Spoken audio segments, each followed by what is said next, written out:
Hello and welcome to Frontrunner Motorsport, and today we are going to discuss the news that Audi are leaving Formula E and rejoining the world of endurance racing as well as the Dakar Rally.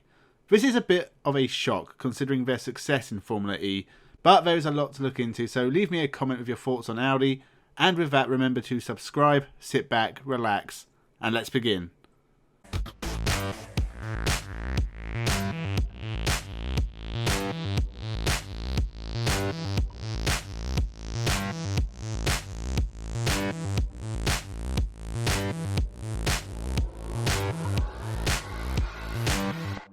Welcome to Frontrunner Motorsport. Audi have been involved in Formula E since the start. Lucas di Grassi was involved in the very beginnings of the series. Lucas di Grassi has won 10 races for the German manufacturer since the series' inception, as well as the 2017-18 Drivers' Championship, and Audi won the Constructors' title that year, with Daniel Abt winning the other 2 races, out of the 12 total wins Audi have taken in Formula E. Lucas di Grassi and Daniel Abt have been the drivers for Audi in all 6 seasons of Formula E, until Daniel Abt had a sip of the stupid juice and cheated in a charity esports event and was promptly sacked, replaced by DTM champion René Rast. Which was an upgrade, and all looked good for Audi to try and regain their previous form in Formula E, until the news that they would leave the series after 2021. It comes as a shock, as the electric series is seemingly what all car manufacturers want to aim for in every motorsport series in the world, and Audi seemed at the forefront of that. In the first 5 seasons they finished inside the top 3 in constructors every time, until 2019-20 when they slipped to 6th, scoring no wins for the first time also.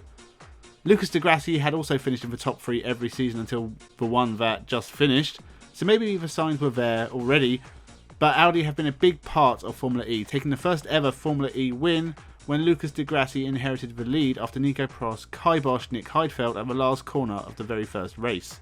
Apparently Nick Heidfeld was cursed never to win in anything, ever. So what will Audi do instead of Formula E and DTM? Another series they have already announced they are leaving after 2020, although considering the current state of DTM, they really can't be blamed for that. Apparently they don't want to enter just another GT3 series. Apparently it's currently a toss-up between re-entering the World Endurance Championship or racing in the WeatherTech series in America. For me, the preferred choice, which should be the World Endurance Championship. I'd love to see Audi, one of the most successful manufacturers at Le Mans in the last 20 years, re-enter the series to begin battle with Toyota and Peugeot at the top of the hypercar class, along with Alpine, Bikols, Glockenhaus and probably Rebellion somewhere. The hypercar class is starting to pack out nicely and might even be, shock of shocks, competitive going into the future. But you can see why they might want to conquer America also. They've never had a real entry in the WeatherTech series, but they have won the American Le Mans series in the past. Whichever they choose, I'm sure Lucas di Grassi and René Rast will be welcomed back into the fold. And I'm sure that Abt line racing may still be involved, so Daniel Abt may also be welcomed back. There is also the news that Audi will enter an electric car in the 2022 Dakar Rally. It looks like a beast of a car, and it's interesting that it is full electric. I don't know who will be driving for them, but it is incredibly interesting they have turned their attention to Dakar because they've never been involved in the series before.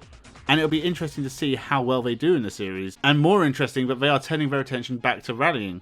They haven't been involved in the World Rally Championship since 1987, and it would be interesting to have them back in the series after over 30 years.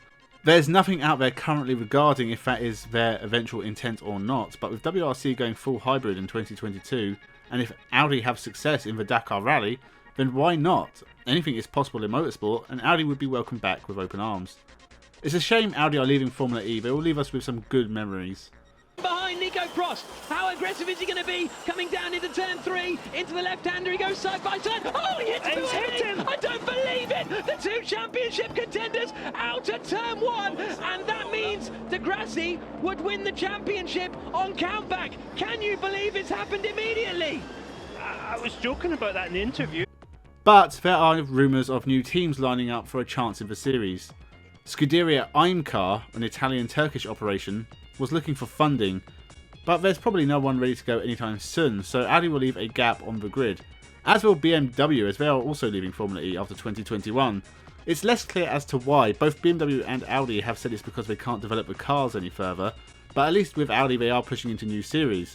whilst BMW just seem to be leaving motorsport behind, disbanding Team Schnitzer after 50 years of motor racing, I don't understand BMW's lack of plans, unless they are about to announce something. Formula E will stay healthy. Hyundai have apparently been eyeing a seat for a while, and they are slowly becoming the most dominant force in motorsport, winning in the WRC, World Touring Cars, and they now have entries in the British Touring Cars. How long before Hyundai enter Formula 1? I'd love to see that. Anyway, leave your thoughts on Audi leaving Formula E or BMW leaving the series as well. What does it mean for Formula E? Leave your comments, a like, a share, subscribe, all is good for the channel which continues to grow. Thank you so much for watching and have a good one.